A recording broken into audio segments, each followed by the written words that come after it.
জানিয়ে দেব বাংলাদেশের রাজনৈতিক অঙ্গনের এইমাত্র হাতে পাওয়া সর্বশেষ গুরুত্বপূর্ণ সংবাদ। শুরুতেই শিরোনাম।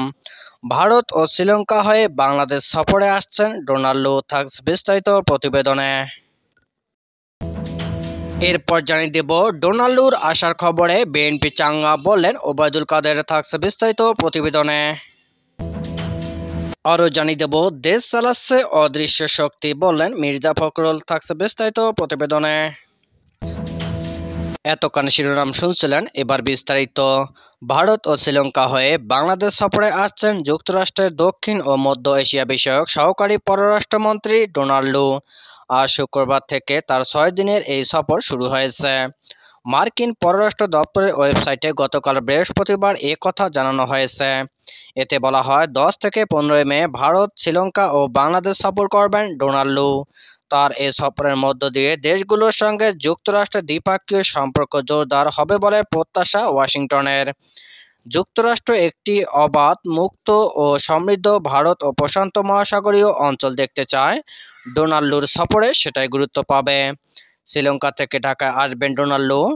ঢাকায় বাংলাদেশ সরকারের বিভিন্ন পর্যায়ে কর্মকর্তা ও নাগরিক সমাজের প্রতিনিধিদের সঙ্গে বৈঠক করার কথা রয়েছে তার।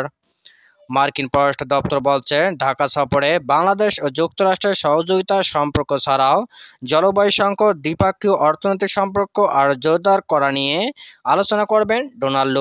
ঢাকা ও ওয়াশিংটনে কূটনৈতিক সূত্রগুলো জানিয়েছে, ডোনাল্ড আগামী মঙ্গলবার 2 দিনের সফরে ঢাকায় আসবেন। এ সফরে তিনি সরকারি ও বেসরকারি নানা পর্যায়ে কয়েকটি বৈঠক ও মত বিনিময় সভায় অংশ নেবেন। গত 7 জানুয়ারি দ্বাদশ জাতীয় সংসদ নির্বাচনের পর মার্কিন পররাষ্ট্র দপ্তরের পক্ষ থেকে ডোনাল্ড ঢাকা সফরটি হতে যাচ্ছে উচ্চ পর্যায়ের প্রথম সফর। মার্কিন সহকারী পররাষ্ট্রমন্ত্রী ডোনাল্ডুর আসার খবরে বিএনপি নেতারা আবার চাঙ্গা হয়ে উঠেছেন। মন্তব্য করে আওয়ামী লীগের সাধারণ সম্পাদক এবং সড়ক ও সেতুমন্ত্রী ওবায়দুল কাদের বলেছেন, তারা আবার ক্ষমতায় যাওয়ার স্বপ্নে বিভোর হয়ে গেছেন। আরে বেকুবের দল, লু আসছে শেখ হাসিনা সরকারের সঙ্গে সম্পর্ক আরও এগিয়ে নিতে। বিএনপি স্বপ্ন পূরণের জন্য আমেরিকা আর আসবে না, কেউই আর আসবে না।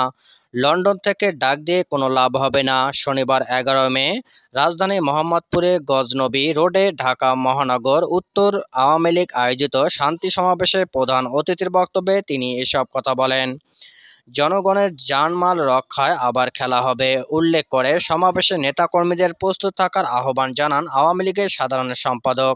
তিনি বলেন, এমন এক শিক্ষা দেব এবার, পালাতে পালাতে অলিগলি পার হয়ে বুড়িগঙ্গা পচা পানি খাবে ডুবে ডুবে। বিএনপির সঙ্গে এখন জনগণ নেই মন্তব্য করে ওবায়দুল কাদের বলেন, তাদের দল ভুয়া, তাদের আন্দোলন ভুয়া, সব নাটক ভুয়া, সব কর্মসূচি ভুয়া। বিএনপি হলো একটি ভুয়া। এই ভুয়া দলের ভুয়া আন্দোলন জনগণ বিশ্বাস করে না। সেতুমন্ত্রী আরও বলেন, গতকাল পল্টনে বিএনপির গয়েশ্বরচন্দ্র এক পয়সার মিথ্যাচার করলেন। আমি জানতে চাই, গয়েশ্বরবাবু কোথায় ছিলেন এতদিন? কোথায় পালিয়েছিলেন? ভারতে।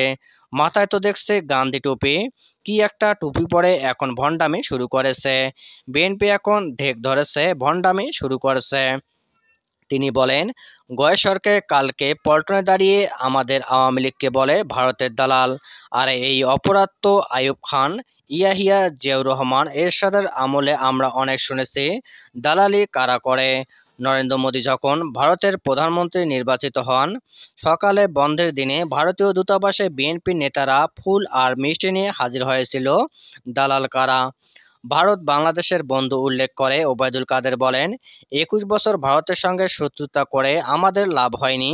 এই বিএনপি ভারতের সঙ্গে শত্রুতা করে সংশয়, অবিশ্বাস সৃষ্টি করেছিল, যে কারণে দুই দেশের মধ্যে সম্পর্কের উন্নতি হয়নি। শেখ হাসিনা এসে এই সংশয়, সন্দেহ, অবিশ্বাসের দেওয়াল ভেঙে দিয়েছে। বিএনপি মহাসচিব মির্জা ফখরুল ইসলাম আলমগীর বলেছেন, আওয়ামী লীগ নয়, দেশ চালাচ্ছে অদৃশ্য শক্তি। সূক্ষ্মভাবে ভিন্ন মোড়কে দেশে পুনরায় বাকশাল প্রতিষ্ঠা করতে চাচ্ছে বর্তমান আওয়ামী লীগ সরকার। শনিবার 11 মে বিকেলে রাজধানীর নয়াপল্টনে দলের কেন্দ্রীয় কার্যালয়ের সামনে বিক্ষোভ সমাবেশে তিনি এসব কথা বলেন। বিএনপি চেয়ারপারসন বেগম খালেদা জিয়ার সুচিকিৎসা সহ নিঃশর্ত মুক্তি, বিএনপি নেতাদের মিথ্যা মামলা প্রত্যাহার, যুবদলের সভাপতি সুলতান সালাউদ্দিন টুকু সহ সকল রাজবন্দীর মুক্তির দাবিতে এ সমাবেশের আয়োজন করে যুবদল। ফখরুল বলেন, প্রতিহিংসার রাজনীতির কারণে বেগম খালেদা জিয়াকে আটকে রাখা হয়েছে। আওয়ামী লীগের ভয়, খালেদা জিয়া মুক্তি পেলে অবৈধ ক্ষমতা শেষ হয়ে যাবে। বিচার ব্যবস্থাকে অপব্যবহার করে সরকার নির্যাতনের হাতিয়ার বানিয়েছে বলে অভিযোগ করেন বিএনপির মহাসচিব। এ সময় বিএনপির কেন্দ্রীয় নেতারা বলেন, সরকার জনগণের বিপক্ষে গিয়ে ক্ষমতায় টিকে রয়েছে। আওয়ামী লীগ দেশের রাজনীতি, অর্থনীতি, সমাজনীতি সব বিনষ্ট করে দিয়েছে। তাই জনগণ এদের কাছ থেকে মুক্তি চায়। এর আগে দুপুরের পর থেকে সমাবেশে অংশ নিতে ব্যানার, ফেস্টুন সহ খণ্ড খণ্ড মিছিল নিয়ে নয়াপল্টনে জড়ো হন দলটির হাজার হাজার নেতাকর্মী। এ সময় তারা বিএনপি চেয়ারপারসন বেগম খালেদা জিয়ার মুক্তির দাবিসহ সরকার বিরোধী বিভিন্ন স্লোগান দেন।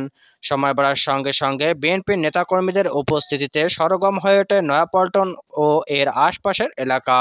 সমাবেশকে ঘিরে নয়াপল্টন ও এর আশপাশের এলাকায় মোতায়েন করা হয়েছে অতিরিক্ত পুলিশ।